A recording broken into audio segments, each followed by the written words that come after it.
we're going to talk about delinquency prevention. So we're going to look at the different tools that have been created to try to prevent delinquency before it occurs, or even if it has occurred, to keep it from occurring again.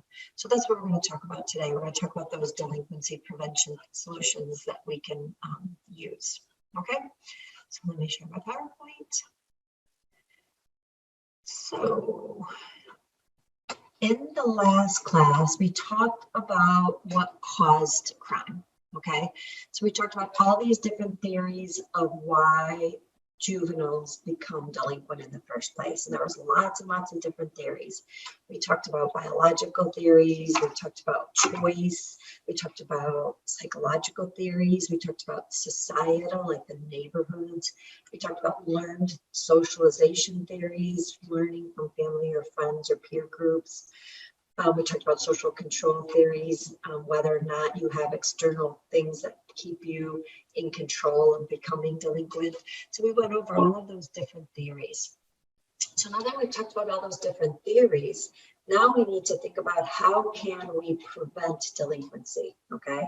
So if that's what causes delinquency, how do we prevent it from occurring? What do we do to stop it?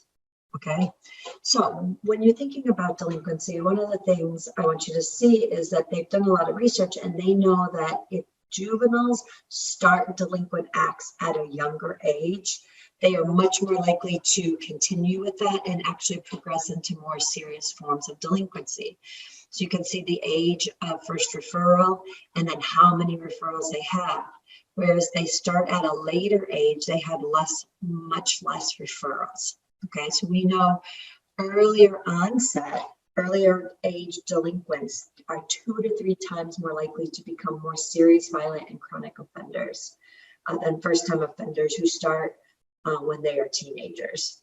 So if we know that information, what do we do with it? What should we do with that information? Well, we can do 2 things. We can identify the factors that are causing juvenile delinquents. So what are their needs? What is making them do this? What are their needs that they're not fulfilling to become delinquent? And then once we know those needs, we can develop programming to prevent them from engaging in these delinquent acts. Okay, so the first thing is identifying the juvenile delinquent needs. What are their needs? And when you look back at the theories that we talked about, you will see that a lot of them have to do with mental health needs. So the needs to satisfy like psychological and mental health issues, and socialization needs, because those tend to be like the 2 areas where we see the most issues with juvenile delinquency. So mental health, what am I talking about? Well, do they have anger and aggression issues? Are they suffering severe depression? Are they having suicidal thoughts?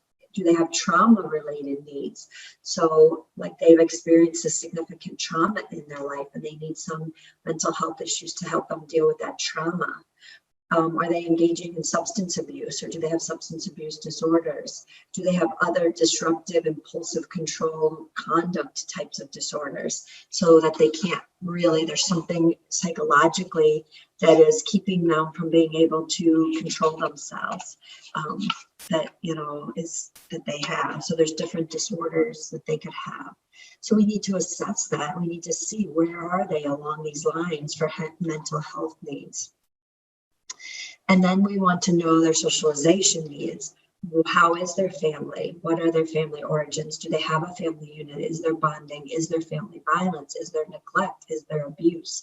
So we need to assess both of those specific need areas and figure out where juveniles fall in those 2 special need areas. Once we do that, once we assess their needs, then we can take a step back and we can start to develop delinquency programs that are specifically designed to satisfy those needs. Now, all juveniles aren't exactly the same. They don't fit the exact same mold. So if they, you're going to look at the statistics, the numbers, what are the biggest needs mental health wise, so socialization wise, and develop programs to try to cover the largest group of delinquents with those needs. Okay, Now, why do we want prevention programs? Why are we trying to prevent it? Well, the idea is if you do two things, you can try to reduce that early age or early onset delinquency. Number one, if you can educate them and provide them with proper education and skills so that they can work and function in society and they have the skills and things that they need to function, then that will help reduce delinquency. And if you can just provide opportunities to keep them busy and use their time, they won't have time to be delinquent. So the purpose of these programs is to, number one, provide education and training and resources that they may need in all different areas, and also to keep them busy, to take away their free time and choices, I guess, to make these delinquent acts.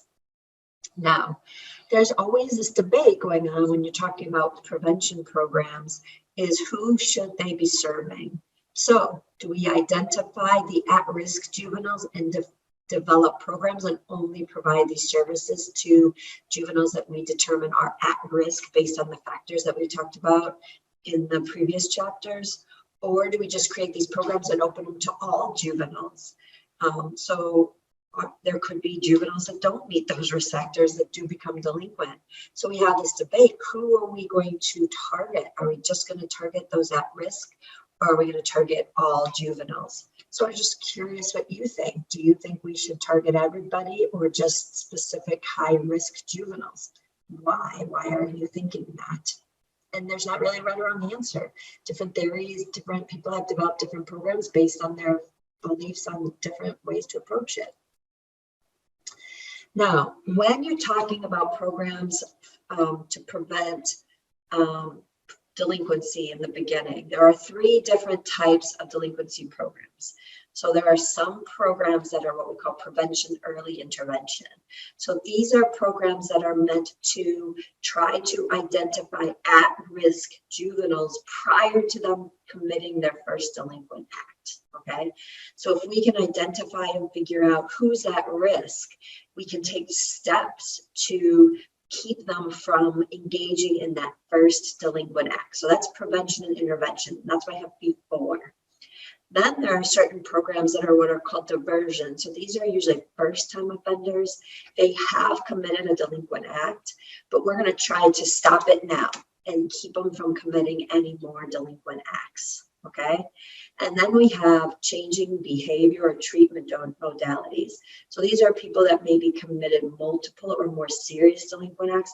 How do we keep them from committing more of those types of acts? What treatment things can we implement to stop them now from doing more? Okay, so we're going to look at each of these three areas. So the first one we're going to talk about is prevention or intervention. So again, remember, this is identifying juveniles that are at a high risk for becoming delinquent. So we're trying to figure out who is likely, and we're going to just target the juveniles that are at high risk. So this would fit that first part of the theory. We're going to just create programs specific to high-risk juveniles. And the idea is that the best way to deal with juvenile delinquency is to prevent it from occurring in the first place. So if you don't have any delinquent acts, then you don't have a progression or increase of the type or severity of the delinquent acts that are being committed. Okay, so this is before the fact. Now, if you advocate for risk-focused prevention programs, so this is looking at youth, analyzing the youth, and looking at their risk factors that we went over in the prior class, that is then using those risk factors and creating programs to just help the at-risk. So if you believe in risk-focused prevention programs, and you look back at the different theories of why we think people commit delinquent crimes, which theory would you most likely believe, or theories would you most likely believe in if you believe we can assess risk and prevent delinquent behavior? And it's probably going to be a lot of the socialization types of theories, the social learning, development theories, sociological theories. So, because a lot of the risk factors were based on those. And so you could create programs that you stop it. Now, if you believe in biological, you can't prevent it because you're biologically already going to do it, right? So if you think about it in that sense, like these theories are these programs are developed on people's theories of why people commit delinquent acts, why juveniles commit delinquent acts. So you kind of link the two, the causes of delinquency with possible prevention or treatment of delinquency, right? So if you think a certain theory causes delinquency, then you're going to develop a program or preventative method. Oh my gosh, I can't speak. Preventative program, we'll say it that way, to help keep that from occurring. Okay, so that's why I'm going to ask these questions. If you advocate for risk-focused prevention programs, which theories would best describe what you believe in for the causes of delinquency? Now, when you're talking about prevention or intervention, there are kind of three main focuses for these prevention or intervention programs. So the first are going to be what we call early intervention or prevention programs. So this is really early in the process, you'll see. Then we have school-based programs. So once the juvenile is in school, what can we do to prevent them from committing that first delinquent acts? And then we have community-based programs that are the community intervening before the delinquent acts occur. So those early intervention programs are going to be, like I said, really early in the process. So you're talking about starting during pregnancy. So if you have certain people, it's probably teen pregnancy, that are, or people that have are living in conditions that are part of that risk factor pool, maybe you can provide certain educational programming against delinquency during pregnancy, or early motherhood programs. So for infants, when mothers have infants, we can provide some training and education during these very early ages of infancy and try to have the parents learn these skills to try to help their child to not commit that first delinquent act. There's also different treatment, family treatment and intervention programs. So not just focusing on the mother and pregnancy and motherhood programs, but looking at the whole family. So offering educational programs and resources to whole entire families for very young children to try to help them assess the risks and keep their children from starting to engage in those types of programs. Okay, so those are two sort of early intervention and prevention types of programs. You also then have, so that's very early, you can have school-based programs, and it often starts with preschool. So once the juvenile has entered a preschool, then the school can get engaged in trying to offer programming to keep those juveniles from committing their first delinquent act. Okay, so we want to have preschool education. A lot of times, some places may not have preschool, but we know that early Head Start and early preschool programming can be very vital in helping to get children right into the school and education and social services and things that they need at an early age to try to prevent that first delinquent act from occurring. So if you've ever heard of like Head Start types of programs. So then now we have teachers and parents and program directors and things like counselors working together at a very early age, first beginning school, to try to keep them from participating in delinquent acts. And then they can continue on with those counseling and parent teacher interventions throughout the school year, the school age of the juvenile, to keep that programming going through the different educational levels.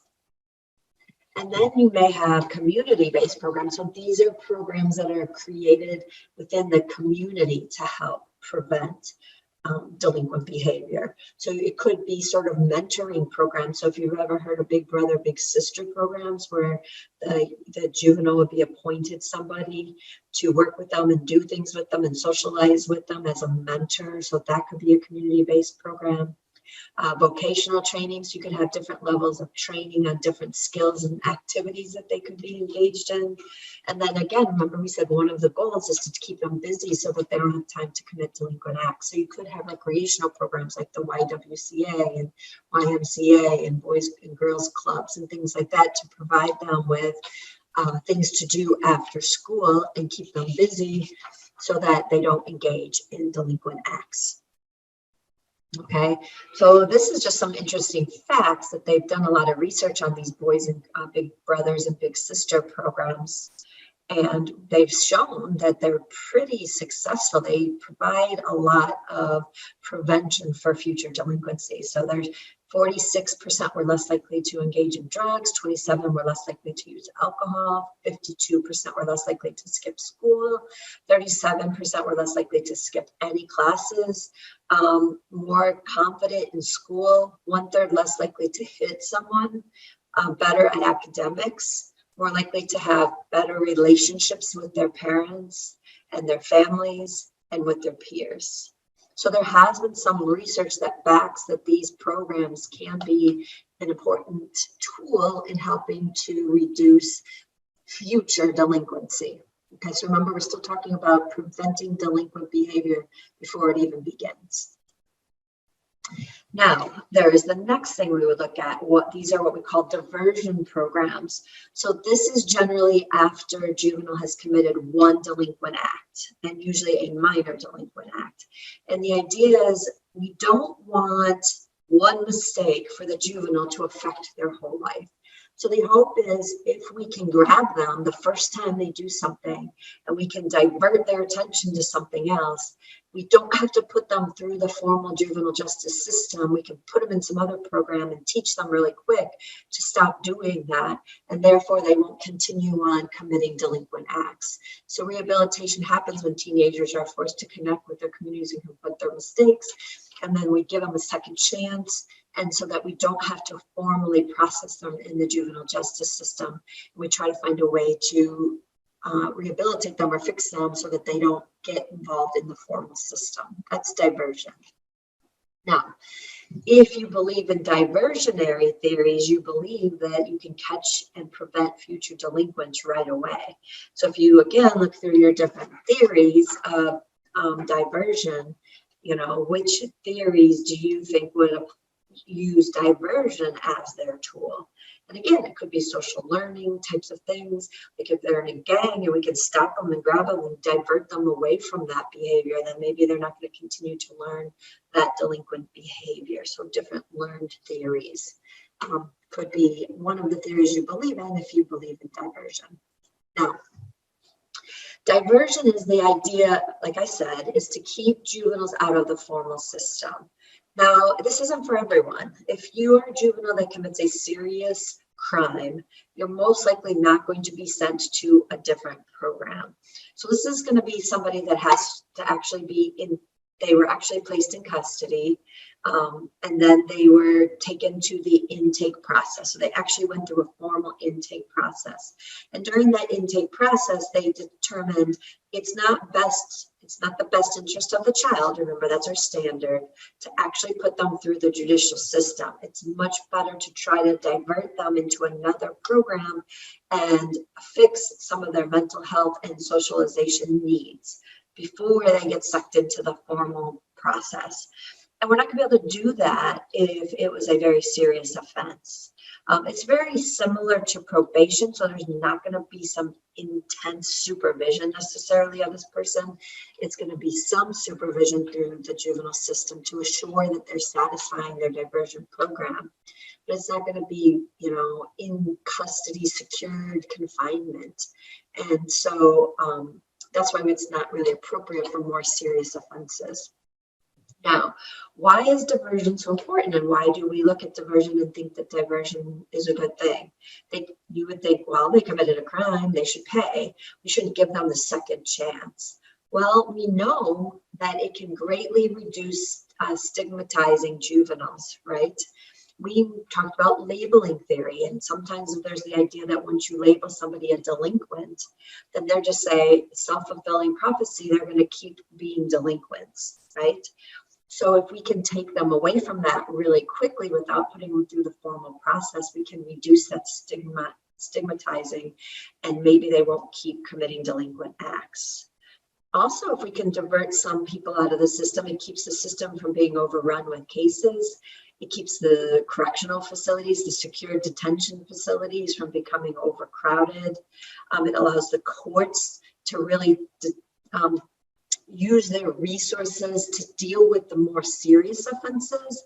So we're not using all these court resources for status offenses and minor delinquent offenses. We can take them out of the equation and then use our resources that we have in the court system to really focus on the ones that are the most serious delinquent behaviors. And then the other idea is, if you get people put into the system and they're going through this formal juvenile system, then they may start to continue, or they may continue on committing delinquent acts. And so it creates second and third and fourth delinquent acts. So the hope is, if we can divert them and address their mental and socialization needs early, then they will not continue on committing any more delinquent acts. Okay. Now, again, I just said this, but just so you know, that diversion is only really used for the more minor offenses, sometimes status offenses, and the more minor offenses. So it's generally not going to be used for serious violent offenses. It's not going to be used for sexual offenses. So if you're a juvenile sex offender, they're not going to use it for that. Weapons is going to be, most likely violent. They tend not to use it as much for drug offenses, but it depends what type of drug offense. If it's just possession of drugs, they're probably going to use a diversion program. But if it's dealing with drug sales, they probably will not use a diversion program. And the most serious of property offenses, like arson or something like that, they're probably not going to use diversion programs. So if you think about what offenses we consider the most serious offenses, those are probably most likely not going to be appropriate for diversionary programming. So what are some of these programs that are considered diversion programs? We have teen courts, which I'm going to show you a video in a minute so you can understand what teen courts are. You have some specialized courts. So there's certain specialized courts that are focusing on specific needs of teens that commit delinquent acts. So you could have drug courts or mental health courts. So if you have a juvenile who is addicted to substances, illegal substances, instead of going through the formal juvenile justice system, you can divert them to more of a treatment court, like a drug court, where they'll get more counseling and supervision specific to their need, the need that they have, which was drug dependency.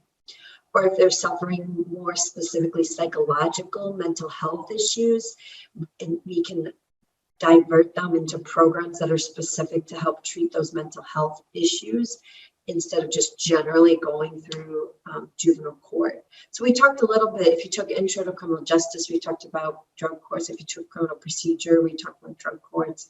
But there's a lot of videos out there you can watch about those and how they provide a team working approach. So you have counselors, the defense attorney, the prosecutor, the judge, the team. They all work together to come up with a program that the juvenile will follow to solve these very specific needs. You also see the Scared Straight program, and a lot of you have probably seen this because you've brought it up in classes, where they send at-risk juveniles into an adult correctional facility, and the inmates there scare them and show them what it will be like if they commit adult crimes, that's where they're going to end up, to scare them and not wanting to commit those delinquent acts. And those are Scared Straight programs. The research doesn't really support a lot of the Scared Straight programs. They don't seem to be highly effective. So you do seem to see less of those occurring in recent years. So I just want to spend a minute talking about teen courts.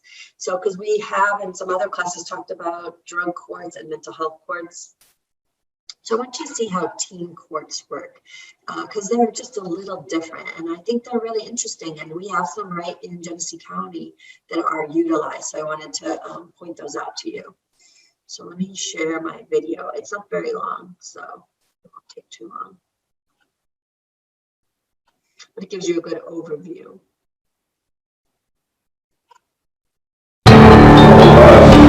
It's a court hearing just like any other, with real defendants facing real consequences. But there's one major difference. The defense attorney, the prosecution, and the jury are all teenagers. And is it true that he threw pencils, pens, called you names? What were your expectations when you left your house? To punch someone and expect that they would not try to fight back is not exactly a good idea. These teens are volunteering their time in order to give back to the community. Juveniles who are charged with a Class C misdemeanor, who plead either guilty or no contest, can then be referred to teen court, where their case is argued by teenage prosecutors and defense attorneys. The kids that are involved in teen court are all volunteers between the ages of 13 to 19 in the secondary school of education. They volunteer their services and their time to participate as attorneys and also jurors for our teen court here in Allen. Well, I get to interact with defendants as the defense attorney. I'm the prosecutor during the case. I was seriously considering a career in law and I wanted to try prosecution. I'd like to be the defense attorney. Teen court is a sentencing process. It's a method of disposing of Class C criminal offenses by allowing a group of jurors who are also teens to hear evidence about the case itself and hear the facts and decide community service hours that the teen will perform in order to have his or her case dismissed. Since guilt or innocence is not being deliberated, the teen jury is instead tasked with determining the appropriate sentence for the defendant. The only reason it's even a Class 5 is due to a technicality, so we're thinking minimal sentence, no jury trips. Sentences typically issued by teen court include community service, educational classes, or teen court jury duty. Teen court also provides opportunities to gain real-life experience and insight of the inner workings of the legal system. Well, at first, when you watch the attorneys do their work and you watch the judge, you think their work is extremely easy. You think, well, like they messed up and I can do better.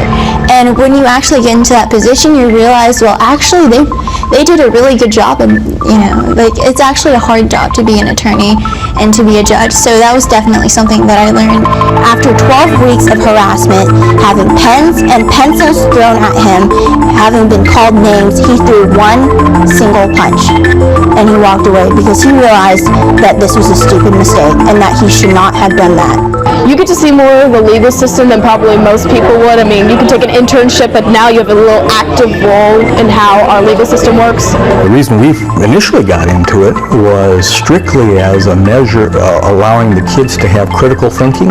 It's a real educational experience to learn how to prepare for cases, to learn the fundamental underpinnings of our legal system and how it works. And for the defendants who willingly give up their Fifth Amendment rights to participate in this court, their great advantage is, number one, it doesn't go on their record. Number two, the fine is, instead of $200 plus, it's only $20.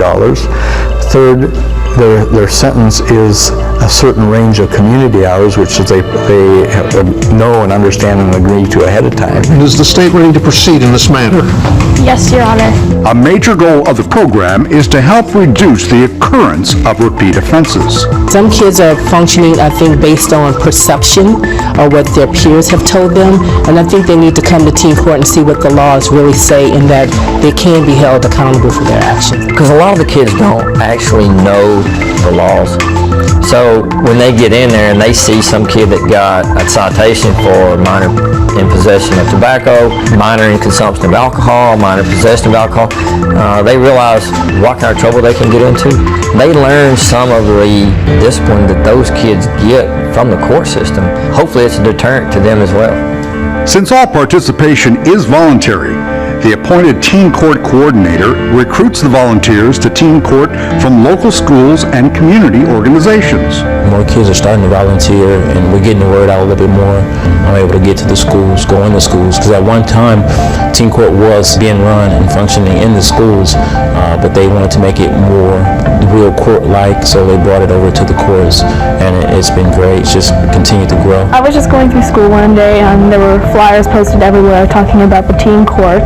Well, I heard from some people that it was really fun, so I decided to join. My mom heard it from one of her friends, and she said that her daughter really enjoyed it.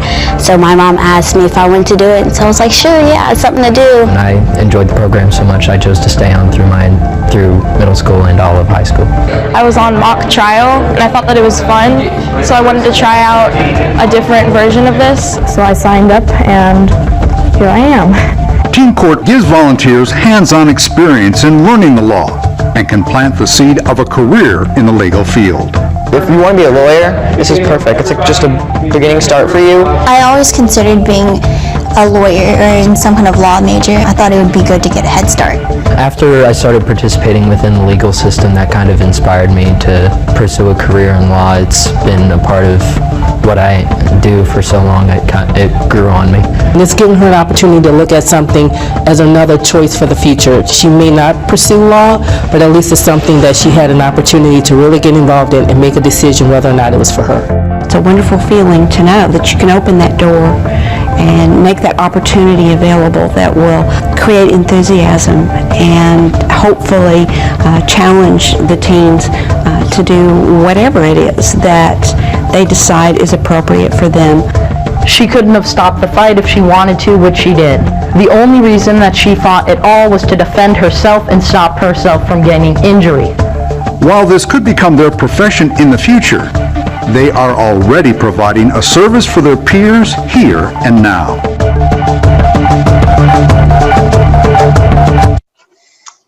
So that kind of showed you what teen court is, and that's your word for this lecture. Teen court is the word. So stop the video, write it down, make sure you email it to me. So teen court is your word for your keyword for this lecture. Okay. So that kind of provides you with an overview of one form of diversion. And when you think about diversion, it still provides some sort of level of accountability. And this isn't just teen court, it could also be drug court or mental health court.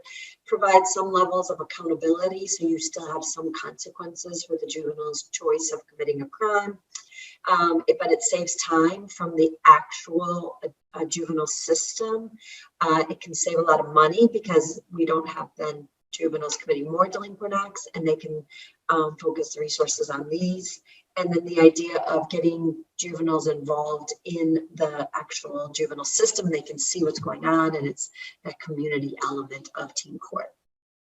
Okay, so I just thought this was interesting, the types of offenses, just to show you, because since you watched the video, you could see the different percentage of offenses that actually would be handled in teen court. Okay. So do you think diversion, so there are some questions about diversion. So some people have said, well, that's a great idea, but there's problems with that. And one of the things they say is that it casts a wider net. So do you think diversion brings more juveniles into the system that would have otherwise been dismissed? So the idea or the theory behind this question is, well, by offering diversion, you're sucking them into the system still because they have to go through a diversionary program. And we still are exposing them to the risk of that juvenile system, and then they may still get sucked into delinquent behavior. And if you didn't have diversion, maybe the prosecutor or the police officer would say, oh, this isn't that bad. We should just drop the charges altogether. But since you have a diversionary option, and they may say, no, we'll do diversion, and it's still sucking the juveniles into the system, and it's bringing more juveniles into the system. So I just want you to think about that. What do you think about that? Do you think by giving more choices, it's affecting more juveniles that would have just been dismissed and wouldn't have committed another juvenile act? Or do you think it's a good thing to try to provide this diversion right from the beginning? Another issue, and you heard it, they talk about it on the video, is that they have to waive the right to a trial. So some people say it could be unconstitutional because you only get diversion programs if you agree not to go through an adjudication or a trial. You agree, you sort of waive your rights to have this occur instead of an actual real trial or adjudication. So some people claim that it's unconstitutional, that we should not be allowing this because it takes away your right to trial or adjudication. Okay, now the last thing that we talk about with diversion is the idea of changing behavior or treatment modalities. So this is, remember, after delinquent acts already are committed. So we had early prevention before, then we have diversion. You commit one act, but not so bad, so we're going to try to divert you out of the system. Well, what if you do commit sort of a more serious delinquent act, so you can't necessarily go through those kind of diversion programs? Then we have programs or treatment that are designed to help you so you don't do it again. After you've done something that puts you through the system, how do we keep you from doing it again? Okay, so these occur after you actually have an adjudication and there's been some sort of disposition or sentencing, because we have to have a way to force the juvenile to actually go to these treatment programs. So if it's voluntary, like a court, drug court or something like that, that's voluntary. Those juveniles have agreed to go to those diversionary programs. But if they don't, and then they're adjudicated and there's a disposition, then the court can order the juveniles to participate in these treatment modalities. And so that's going to come during the actual disposition or sentencing. Okay, so when I'm talking about now these treatment things, these modalities, I'm talking about a juvenile who's already gone through the adjudication process, now is in disposition, and the judge, as part of their sentence or disposition, is going to order that the juvenile go through these forms of treatments. Okay, so like I said, these are sentencing options. So the judge could send them to a youth offender facility, maybe unsecured, but some sort of like a facility they have to go to. It could be a community-based residential program. It could be a day treatment program, so they don't have to live there, but they have to go there every day. They could remove them from their house and put them in some sort of a foster placement program. They could put them in more of a secured facility, like an institutionalization. So that's like a secured facility, almost like a jail or prison. Or you could order them to a secured mental hospital for treatment. You could provide outpatient psychiatric mental health care, so that you are mandating psychiatric treatment outside. You don't have to go to a facility and sleep there, but you are required to go to these treatment programs. You could have state or private training programs, so more of the skills and education types of programs. But again, these are all going to be forms of like the sentencing or disposition. The judge is going to order you to do these things as a juvenile. So what types of treatments are we talking about that are occurring in these sort of facilities? You could have family therapy intervention. So if you're talking about socialization and causes of juvenile delinquency based on family interaction, socialization, maybe the juvenile's ordered to family therapy. It could be art therapy, which could range from lots of different theories.